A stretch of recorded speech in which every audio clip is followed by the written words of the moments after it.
Every use of force, whether used in self-defense or in enforcing an occupation or in policing operations or otherwise, must stay within the limits set by international law, including the explicit duty in Article 1 of the Convention to prevent genocide.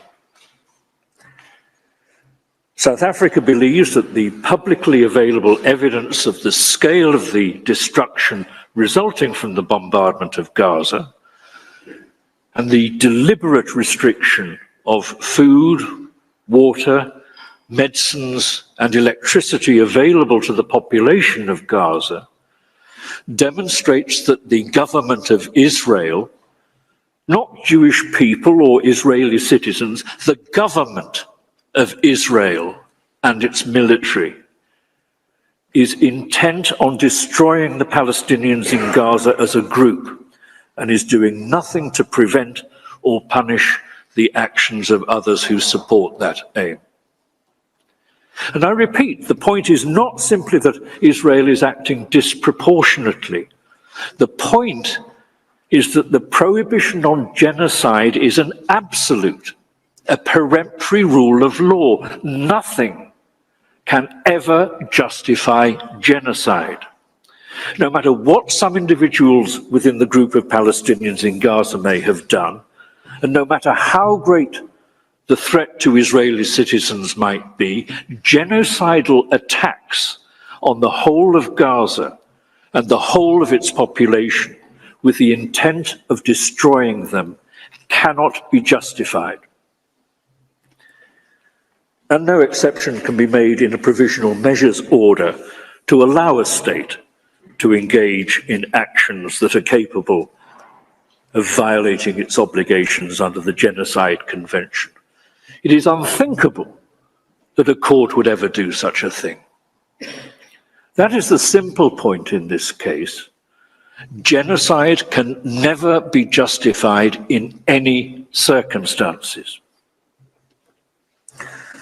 Israel's actions will be examined closely and methodically at the merit stage, when the court will want to hear what Israel has to say in its defense.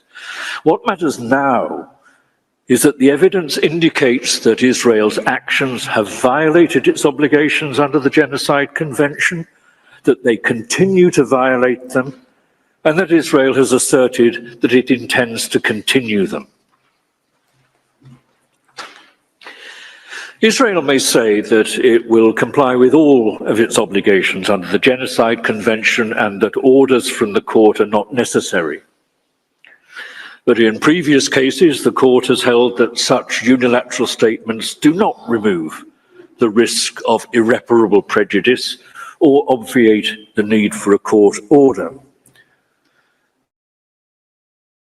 In this case, one reason for doubting the efficacy of any such unilateral undertaking is Israel's apparent inability to see that it has done anything wrong in grinding Gaza and its people into the dust.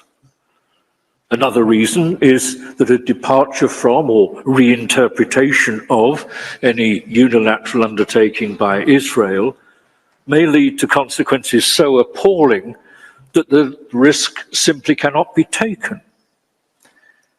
But there is a third reason. As was noted during the submissions to this court in the case concerning the reservations to the Genocide Convention in 1951, quote, "The obligation to submit disputes concerning the interpretation or execution of the Convention to the International Court of Justice was regarded as one of the prime guarantees of the due fulfillment of the basic obligation to prevent and punish the crime of genocide," end quote. The role of the court, which unusually extends not only to the interpretation and application of the Convention, but also to its fulfillment, is pivotal. In addition to their substantive obligations under the Convention, it is vitally important that states respect the court and their procedural obligations. This is not a moment for the court to sit back and be silent.